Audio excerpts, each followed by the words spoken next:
बापा आम रोला पुराणा घर को बिकिदेले। भौणी बाहागर भलरे होई सब काम सरीगला। बाहागर पर बापा तांको सांग को कही नुआ घर खोजिले। घर खोजा पर्यंत आम गोटे होटेल रहिलु। 3 ରୁ 4 दिन पर आम से घर को जीवार थिला। बापा सब जोगाड़ करी तांको काम रे पळाई गले। आमे जो होटेल रही से होटेल टिके गाँ पाखरे थिला। आउ टिके छोट होटेल थिला किंतु सेठारो हमको रहिबाको पड़िबा नुआ घर को जीवा पर्यंत। किंतु मु जानि नथिली जे से होटेल रे राति रे रांडी काम चलीछि। झिए बा माइकिने को आनी एठार लोक माने गिया गिया करंती। केही न मिलले लोके पैसा दियंती आ होटेल वाला तांको रूम रे रखिथिबा झिए को पठांती। आमे प्रथम दिन सेठी पहुंचलु। दिन जाक फुल मजा कलु। आउ सेठी सब जगह बुलिबाको गलु। राति रे खाई सारी आमे सोइबाको गलु। दिन रे बहुत बुले थिबारो बहुत सोई पड़िला। मते किंतु निद लागु न थाए। तेणु मो होटेल रे बुलिबाको लागिली। हठात मो रूम पाखरे किछि शब्द आसिला। मो से रूम रे कबाट कान दे सुनिबाको लागिली। भितर खाली ओ ओ शब्द आसिबाको लागिला। मु जानी गली जे भितर पेलापेली चली। आ किसी समय किसी शब्द बंद हो गला। मु सेठार आग को गली। 4 ରୁ 5ଟା रूम मध्य सही पर शब्द आसुथाए। मत टिके अड़ुआ लगिला किंतु मु सेठार पळै आसी सोई पड़िली। ता पर दिन बो को होटेल रे छाड़ी मु से आखपाख गाँ रे बुलिबाको लागिली। हठात किछि लोक गोटे गछ तळे बसी किछि कथा हेउतिले। ताका कथा शुणी मत जना पड़ा जे से होटेल रे राति रे को काम चली। किंतु मु होटेल को पळाई आसिली किंतु बो को होटेल विषय किसी कहली नहीं। राति हैला राति 12टा हेबो। ठीक से समय राति लाइट कटिगला। मु आउ केते लोक होटेल वाला को जाई पचारिलु कि काहे कि लाइट कटिछि। से कहले कि 10 मिनिट भीतर लाइट आसी जिवो।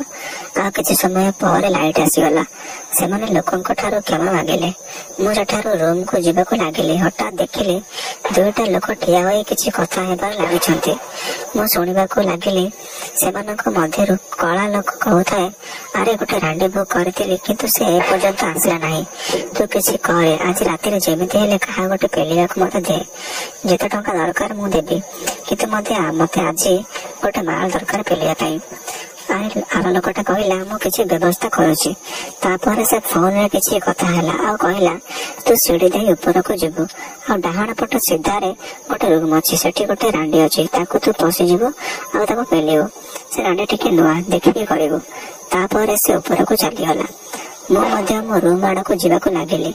हठात देखिली जे से कला लोक मो रूम आड़ को जीवाको लागुछि। तापर से मो रूम रे पसिगला। मु डरी गली। आ मो रूम सामने को चली गली। देखिली रूम भीतर लॉक थिला। से रूम रे 2टा कबाट थिला। भाग्य भल आर कबाट चाबी मो पाखरे थिला। मु धीरे हे जाई से पछ कबाट खोली धीरे से रूम रे पसिगली। आ देखिली बो सोई थाए। आ से लोक भोकिले कुकुरा पर बो को चाहिबाको लागिला। मो बो गोटे मस्त माइकिने गांडी 38-36 बो गोटे साड़ी पिंधि थाए। आ सेते बेले से पूरा हॉट देखा जाउ थाए। केही जदि सेते बेले ताको देखि थांता त गांडर पानी बाहर जारंतानी। से लोकर मध्ये सेही अवस्था। से पूरा पागल होई गलानी। आगरो बधे एते कोमल माइकिना रो बिहारे केही नहीं। कोन जे थरथर होई के पेली चली थाए। तापर से लोक पेंट खोली देला। आ चौड़ी रे आसीगला। ताकंड चौड़ी रे जगह हेउ न थाए। पूरा चौड़ी फाटी बाहरी अवस्था रे थाए। तापर से बोर पछपटे हाथ रखिला। आ गांडी कणारे सलसल कला। तापर से बो को मुंड ऊपर को करी सोई देला। आ बो ब्लाउज को खोली देला। बो भीतर किछि पिंधि नथिला। सेति पई बो दूध बाहरी आसीथिला। बोर दूध ए पर्यंत झोली नथिला। बो जबान टोकी परी पूरा फुलेकी देखा जाउथिला। तापर से लोक मो दूध को दे हाथ रे दळिला किंतु ता हाथ रे पूरा दूध आसु न थाए। से टिके चिपिला। आ गोटे दूध को पाटी रे पूरा चुचुमिबा को लागिला। किछि समय चुचुमिया परे से गोटे हाथ को बो साड़ी रे भितरे पूराई पियारे 2 आंगुठी पूराई के छिकी नाही। बो हठात उठी गला। आ से लोक को धक्का देला। से लोक टिके पछवा गला। जे बो कहिला के तमे मो पुओ काई आ तमे एते रात रे एठी कोन करूछ। से एते कहि ब्लाउज पिंधिया पई लागिला। से समय से लोक बो को हठात बो हाथ को धरिला। आ कहला आज राति तते पेलिबा को मु टंका देछि होटल वाला को। आज जेमिति हेले तते मु पेलिबी। एते ही कहि से बो ब्लाउज को धरी गोटे झरकाटे गोटे झटकाटे टाणी देला। जहाँ बोर बड़ बड़ दूध पवन दौड़ा को लगिला। तापर से लोक बो शाढ़ी को भी टाणी फोपाड़ी देला। बो एबे पार्टी कला। बो एबे पार्टी रे थिला आ कहूतिला कि छाड़ी दियो मते, मो स्वामी को मु धोखा दे पारिबिनी। मो पुओ बाहर अछि, तमे मते बाहर को जीवा को दियो। मो पुओ मते ए अवस्था रे देखिले मते खराब भाबिबो। किंतु से लोक बो को धरी खट ऊपर को फोपाड़ी देला। आ बो दी गोड़ को दी पट को मेलाई देला। आउ पाटी को दांत रे कामुड़ी चिरी देला। बो बिहार जमा बाल नथिला। बोध हुए से बिहार सब बाल काटी देइथिला। से लोक बो बिहार पूरा जीव पूरे बिहार दाना को चचुइमा को लागिला। बो को बोधे मजा लागुଥାଏ, किंतु से मुह खोली कहि पार नथिला। किछ समय पर बो बिहार पानी बाहरिला। से लोक पूरा पानी पीगला। तापर से लोक बो को कहला तो बाड़ा चुसुइबा को। बो के तो सब किछि कहु न थाए। से लोक तो चढ़ी को खोली देला।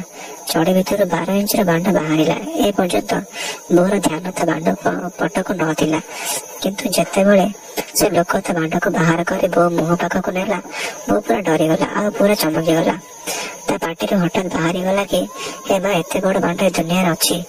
ए सुनी से कहला, से लोक कहला कौन रानी तो स्वामी कौन तते घेउनी कि? ए कथा सुनी बो किछि कहलानी। से लोक जबरदस्त बांड को बो मुहरे पुराइबा को लागिला, किंतु बो जेते बेले ता बांड संगिला तो से दूरई गला आ कहला ना मु केबे बांड पार्टी रे पुराइनी, मो स्वामी कर भी नुह। से लोक टिके हसिला आ बो को दुटा चापुड़ा मारी जबरदस्त अधा अंडा बाड़ी देला। बो गाँ गाँ हेला। तापर से लोक जोर लगाई पूरा बांड को बो बिहार पुराई देला। बो निश्वास नहीं पार न थाए आ छाटी पिटी होई ताको मारू थाए, किंतु से लोक बो पाटी को गेउ थाए। मोर पूरा तंटी पर्यंत बांड पसी थाए। 6 ରୁ 7 मिनिट पर से लोक ता पूरा बांडर धड़ा दही बो पाटी को छाड़ी देला, किंतु तार एते पानी बाहरिला जे बो पाटीर ओठरू किछि बोहीगला। किछ समय पर ता बांड पुणी ठिया होईगला। आउ से बो को कुकुर गेला भलिया करदेला। आ बो बिहा को मेले बांड को पुराइबा को चेष्टा कला, किंतु बड़ बांड को होइथिबारु बारंबार खसी जाउ थाए। आ टिके चेष्टा कला। बांड आग भारटा बो बिहारे पहुंच के बसिगला। बो पूरा चिल्लाई उठिला। से लोक पुणी गोटे झटका देला। अधा बांड बो बिहारे फाड़ी भीतर को पसिगला। बोर आखि बाहर को बाहरी आसिला। आ जेमिति चौटी राति रे झीर सेल भांगिला परी बो चिल्लाई उठुଥାଏ। ता बिहार किछि रक्त बोई खटरे पड़ुଥାଏ। किछ समय पर से लोक पूरा बांड बो बिहारे पूरा स्पीड रे घेउଥାଏ। किछ समय पर बो आ निज ऊपर नियंत्रण रही पारा नहीं। आ होई जोरे जोरे मो स्वामी मते बेसी घेउती नहीं। ताका बांड बहुत छोट, 4 ରୁ 5 मिनिट रे ताका बांडर पानी बाहरी जाए। ए कथा सुनी से लोक खुशी हैला आ जोरे घेइबा को लागिला। आ कहला मु एते बिया देखिछि, किंतु तो बढिया माल आज पर्यंत मु देखिनी। एमिति किछि समय ताका बिया नहीं चलिला। 40 मिनिट पर से कहला मोर बाहरिबो, कोठी बाहर करिवे? बो कहला तमे मो बिया छाड़ी दियो, मु तुम पिलार मां हेबा को चाहे, तमे ही मो असली स्वामी। तापर से लोक मो बिया सब तक माल खलास कर देला। बो से लोक को कुंडे की गेला करुଥାଏ। तापर से लोक आउ थरे भी बो को गेला। आ के समय पर से रूम रे पळाई गला। मु बो आ से लोकर वीडियो करी देखिथिली। रूम को गले देखिले बो सोइछि। मु ताको किछि न कहि सोई गले। सकाळे आमे उठी सेटु पळाई आसिलु। किछि दिन पर साहस करी बो को ता कला कारनामा विषय रे कहली। प्रथमे तो बो रागिला आ तापर मु ताको से वीडियो देखिली। तापर ताको कहले कि मु भी तते पेलिया पाई जाउछि। आ से मानि गला। कहला केवल राति रे मते पेलेबु, किंतु सकाळे आमे मां पुओ आ का को ए कथा जेमिति जणा न पडु। मु भी राजी होई गली। आ सब राति रे आमे मां पुओ स्वामी स्त्री होई जाऊ। मो पेड़ारे से बहुत खुशी भी हो जाए। एमे कहानीटा आपण मनको किपरि लागिला कमेंट करी निश्चित जणाइबे।